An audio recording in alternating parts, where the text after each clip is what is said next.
तो स्वागत है आपका एक नए ब्लॉग में। तो ये जो ब्लॉग होने वाला है, ये ब्लॉग होने वाला जो अभी ट्रेंडिंग चीज़ चल रही है वो है E20 इथेनॉल फ्यूल, जो कि अभी फ़िलहाल बिल्कुल ट्रेंडिंग में चल रही है। ठीक है, जिससे सबको प्रॉब्लम भी हो रही है। तो इसके बारे में मैं कुछ बात करना चाहूँगा। ठीक है, E20 फ्यूल क्या है, ठीक है, और क्यों ये थोड़ा सा प्रॉब्लम कर रहा है और क्यों ये फ़िलहाल जो है ये ट्रेंडिंग में है। ठीक है, तो E20 फ्यूल जो है उसमें जो 20% जो इथेनॉल मिलाया जा रहा है और 80% पेट्रोल है। ठीक है, तो इसमें ऐसा बताया जा रहा था जब ये लॉन्च हो रहा था, तब इसमें बताया जा रहा था गवर्नमेंट की साइड से कि ये जो फ्यूल है इसके आने से पेट्रोल की प्राइस जो है वो घटेगी और हमारे जो फार्मर्स हैं उनको प्रॉफिट भी होगा। ठीक है, और पॉल्यूशन जो इमिशंस होता है, ठीक है, वो कम होगा। ऐसा बताया जा रहा था कि जो पॉल्यूशन है वो कम होगा इससे। ठीक है, तो इसलिए जो E20 फ्यूल को जो है लॉन्च किया गया था। ठीक है, लेकिन जो भी E20 फ्यूल है वो थोड़ी सी प्रॉब्लम कर रहा है कार ऑनर्स के लिए। ठीक है, क्योंकि इसमें कार्स के टैंक, ठीक है, फ्यूल इफिशिएंसी को ये सब प्रॉब्लम्स आ रही हैं। ठीक है, कार ऑनर्स में देखी गई है और सुप्रीम कोर्ट में इसके लिए प्ले भी की गई थी। ठीक है, रजिस्टर की गई थी। तो दैट टाइम बताया गया था कि फ्यूल की प्राइस भी कम होगी, लेकिन फ्यूल की प्राइस बिल्कुल भी थोड़ी भी कम नहीं हुई। ठीक है, तो ये एक तरह से गवर्नमेंट का जो है इनिशिएटिव था। ठीक है, कि E20 फ्यूल आएगा इथेनॉल से, जिससे फार्मर्स को जो है वो बेनिफिट होगा। ठीक है, और पॉल्यूशन भी कम होगा। लेकिन हमारे यहाँ पे इंडिया में बहुत सारी पुरानी कार्स है। ठीक है, तो पुरानी कार्स को इसमें प्रॉब्लम आती है। जो भी 2023 या 2023 की बात की कार है उनको तो चलो कोई बात नहीं, उनके लिए तो ये सूटेबल है।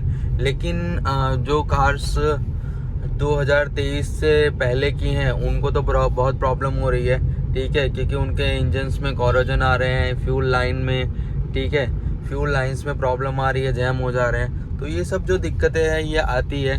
ठीक है, तो इसलिए आपको अगर E20 फ्यूल है, आपकी कार 2023 और 2023 के बाद की है, ठीक है, 2023 के बाद की ये समझो, तो आपकी कार को ये प्रॉब्लम करेगा।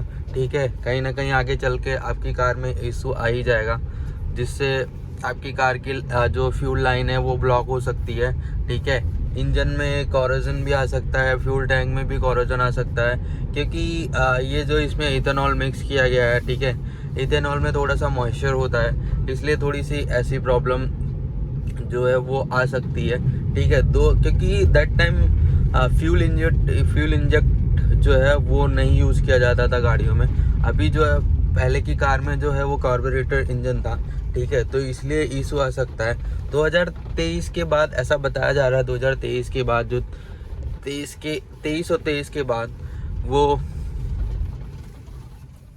उसमें कार्बोरेटर जो है वो नहीं है, फ्यूल इंजेक्ट सिस्टम है। तो इसलिए बताते हैं कि वो कैपेबल है। ठीक है, E20 फ्यूल के लिए देख पा रहे हैं गवर्नमेंट इतना टैक्स लेती है और ऐसे रोड हमें प्रोवाइड करती है। ठीक है, जिससे चलना तो, गाड़ी लेके चलना तो दूर, बाइक लेके भी प्रॉब्लम सा एकदम लगता है। ठीक है, तो बात कर रहे थे E20 फ्यूल से। ठीक है, तो जैसे कि कहते हैं उसमें जो ऑक्टेन्स नंबर है वो फ्यूल एफिशिएंसी बढ़ा देते हैं सारी, बट कुछ इसमें बढ़ नहीं रहा है। ठीक है, जहाँ तक देखे जा रहे यूज़र्स को, जो कंज्यूमर्स को प्रॉब्लम ही आ रही है।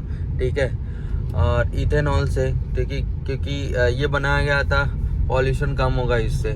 पॉल्यूशन तो क्या, अब गाड़ियाँ ही नहीं रहेंगी, गाड़ियों में प्रॉब्लम आएगी, तो क्या ही अगर इंसान कोई अपनी गाड़ी चला रहा है, ठीक है, तो सेफ्टी के लिए चला रहा है। ठीक है, अब उसमें भी उसको इतना एक्सपेंस आ जाएगा कि उसको हमेशा गाड़ी रिपेयर करानी पड़ेगी, क्योंकि ये जो प्रॉब्लम्स है ये तो दिखेंगी ही। ठीक है, क्योंकि इसमें इथेनॉल मिक्स है, तो पुरानी गाड़ियों में तो प्रॉब्लम आने ही वाली है।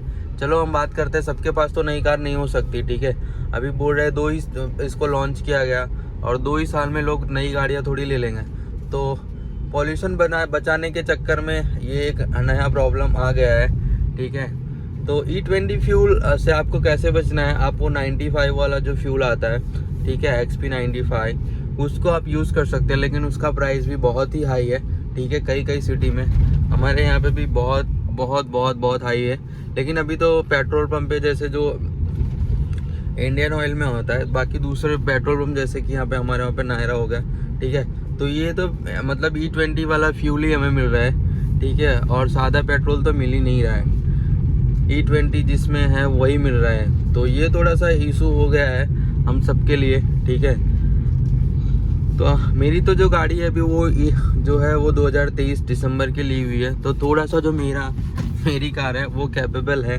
लेकिन एक बार तो भी मैं इसमें जो पेट्रोल है उसमें E20 फ्यूल जो है वो डाल के चेक करूँगा कि कितनी एवरेज आती है, ठीक है। वैसे तो जो मेरा रूटीन है वो CNG पे मैं यूज़ करता हूँ। देख सकते हैं मेरी गाड़ी फिलहाल CNG में रन कर रही है, ठीक है, मेरी CNG प्लस पेट्रोल है।